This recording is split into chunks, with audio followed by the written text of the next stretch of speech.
এই বন্ধুরা, আপনি যে কোনো একজন বিজ্ঞানীকে জিজ্ঞাসা করে দেখুন টাইম ট্রাভেল বা সময়যাত্রা কি সত্যি সম্ভব। উত্তরটা ঠিক এমন হবে। লিওনার্দো দা ভিঞ্চি উড়োজাহাজের কল্পনা করেছিল যা 200 বছর পরে বাস্তবায়িত হয়েছিল। আজ বিজ্ঞানের কল্পনা সময়যাত্রাও একদিন বাস্তবায়িত হবে। আমি জানি বিজ্ঞানের এই উত্তর শুনে আপনার মনে যেমন ভীষণ পরিমাণে উৎসাহের সঞ্চার হয়, তেমনি একটি ছোট প্রশ্নেরও উদয় হয়। সেই প্রশ্নটি হলো, টাইম ট্রাভেল কি করে সম্ভব হবে। এবার আমার বলা কথাগুলি একটু মন দিয়ে শুনুন। আজকের এই অদ্ভুত দশের এপিসোড নং 28 এর ভিডিওটিতে টাইম ট্রাভেল আদৌ সম্ভব কিনা জানবো, সাথে সাথে থিওরি অফ রিলেটিভিটি সম্বন্ধেও জানবো। টাইম ট্রাভেলকে বাস্তবিত করার মতো একটি ট্রেনের তুলনা করব এবং টাইম ট্রাভেলে ব্ল্যাক হোলের গুরুত্ব সম্বন্ধে আলোচনা করব। এবং অদ্ভুত দশের পরের এপিসোডটি 29 নং এপিসোডটিও থাকবে টাইম ট্রাভেলে ওয়ার্ম হোলের গুরুত্ব। 30 নং এপিসোডটিও সম্পূর্ণ টাইম ট্রাভেল নিয়ে থাকবে এবং ভিডিওটির শেষে অদ্ভুত দশের একটি অতি বিশেষ বার্তা থাকবে। এবার যা যা বললাম সেগুলিকে পাশে রেখে ভিডিওটির বাকি অংশে মন দিন এবং ভিডিওটিকে সময় নিয়ে সম্পূর্ণ দেখবেন, নয়তো আপনি কনফিউজ হতে পারেন। সময় না থাকলে পরে সময় করে দেখবেন। তো চলুন শুরু করা যাক। সময় চলছে, চলেই যাচ্ছে। প্রবাদ আছে, সময় কারোর জন্য থেমে থাকে না, যা চলতেই থাকে, আর আমাদেরও বয়স বাড়তেই থাকে। কিন্তু কখনো কি ভেবে দেখেছেন এই সময়ের শুরুটা কি করে হয়েছে? অনুমানিক 90% মানুষ তা ভাবার প্রয়োজনই বোধ করে না, কিন্তু 90% মানুষ এটা জানে ও মানে সারা বিশ্বের সময় সবার জন্য সমান, যা 60 সেকেন্ডে 1 মিনিট এবং 60 মিনিটে 1 ঘন্টা। গ্যালিলিওর আবিষ্কৃত ধারণা অনুযায়ী সেটাই সত্যি, কিন্তু আইনস্টাইনের আবিষ্কৃত ক্রান্তিকারী থিওরি মানুষের সেই চিন্তাকে পাল্টে দেয়, যার নাম theory of relativity. Albert Einstein গণিতের মাধ্যমে এই থিওরিতে প্রমাণ করে সময়ের অন্তরাল আছে। এই কঠিন থিওরিটিকে বুঝতে হলে গণিতে অতি পটু হওয়ার প্রয়োজন আছে, কিন্তু আমরা এটিকে খুব সহজ ও কম ভাষায় বুঝব। থিওরি অফ রিলেটিভিটিতে আইনস্টাইন প্রমাণ করে আমাদের এই ইউনিভার্সের সময় সব স্থানে ভিন্ন ভিন্ন থাকে। শুধু তাই নয়, পৃথিবীর বিভিন্ন স্থানের সময়েও পার্থক্য থাকে। থিওরি অফ রিলেটিভিটির আগে মানুষের ধারণা ছিল পৃথিবীর 1 সেকেন্ড মঙ্গল গ্রহের 1 সেকেন্ডের সমান, কিন্তু সত্যিটা হলো মহাকাশ এবং সময় একে অপরের সাথে যুক্ত, যাকে স্পেস টাইম বলা হয়। সময় হলো 4th ডাইমেনশন, যাকে বাড়ানো বা কমানো সম্ভব। সহজ কথায় 59 মিনিটে 1 ঘন্টা বা 61 মিনিটে 1 ঘন্টা করা সম্ভব। সময় ব্রহ্মাণ্ডের সমুদ্রের মতো, যার একদিকে ভাটা এবং একদিকে জোয়ার। অর্থাৎ সময় মহাকাশের কোনো অংশে অনেক বেশি গতিতে চলে, আবার কোনো অংশে খুব কম গতিতে চলে। থিওরি অফ রিলেটিভিটি ওজনের তারতম্যে সময়ের অন্তরালকে প্রমাণ করে। যে গ্রহ বা যে বস্তুর ওজন বেশি হয় সেই ক্ষেত্রে সময় ধীরে চলে। যেমন আমাদের পিরামিডের পার্শ্ববর্তী স্থানে সময় পৃথিবীর বাকি অংশের তুলনায় ধীরে চলে। তবে আপনি যদি ভেবে থাকেন তা বুঝতে পারবেন, তা নয়, কারণ এই অন্তরাল এতটাই কম যা ধরা সম্ভব নয়।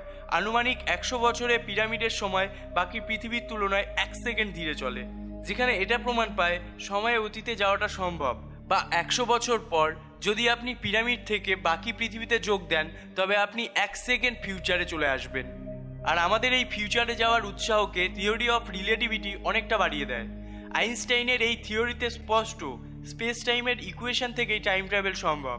যদি কোনো বস্তু স্পেস টাইম অর্থাৎ 3 লক্ষ কিলোমিটার পার সেকেন্ড গতিতে বা তার 90% গতিতে ছুটতে পারে, তবে সে সময়ের গতিকে ধরতে পারে। কিন্তু এই থিওরি 1900 শতকে খাতা কলমেই সীমাবদ্ধ ছিল।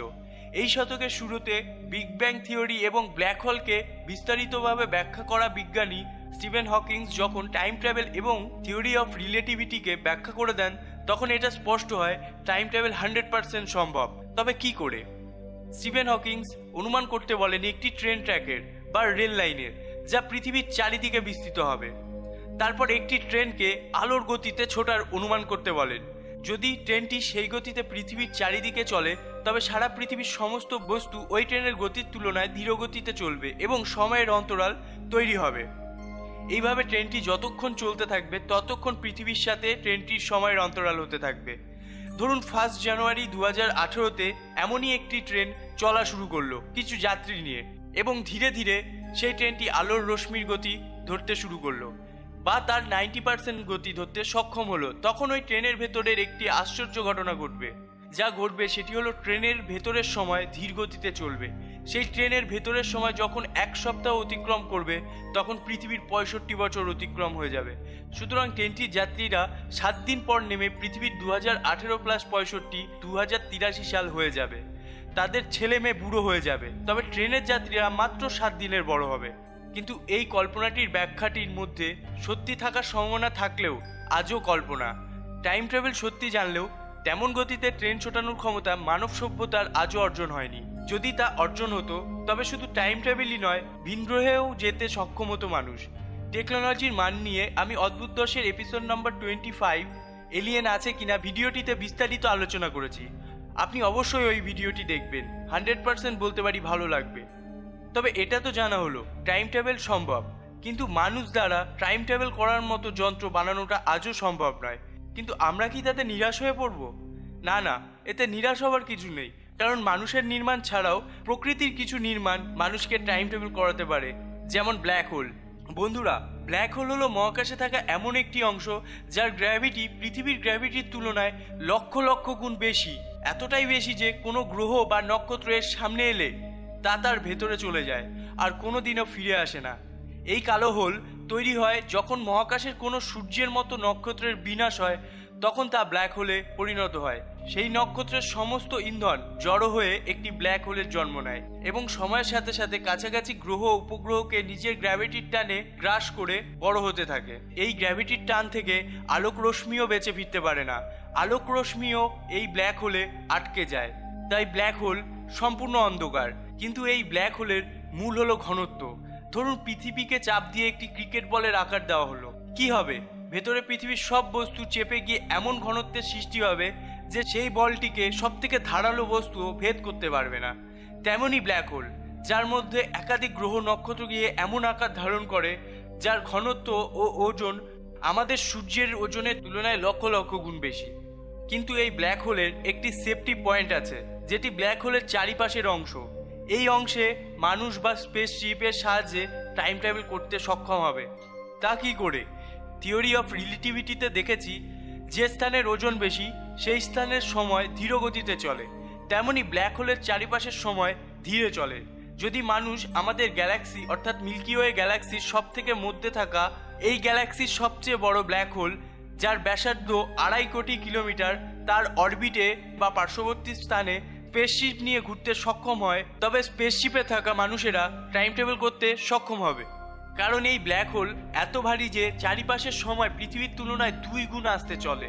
ফলে যদি স্পেসশিপ সেখানে 10 বছর ঘুরে আসে, তবে পৃথিবীতে 20 বছর হয়ে যাবে। অর্থাৎ বোঝাই গেল টাইম ট্রাভেল বা সময়যাত্রা হবে।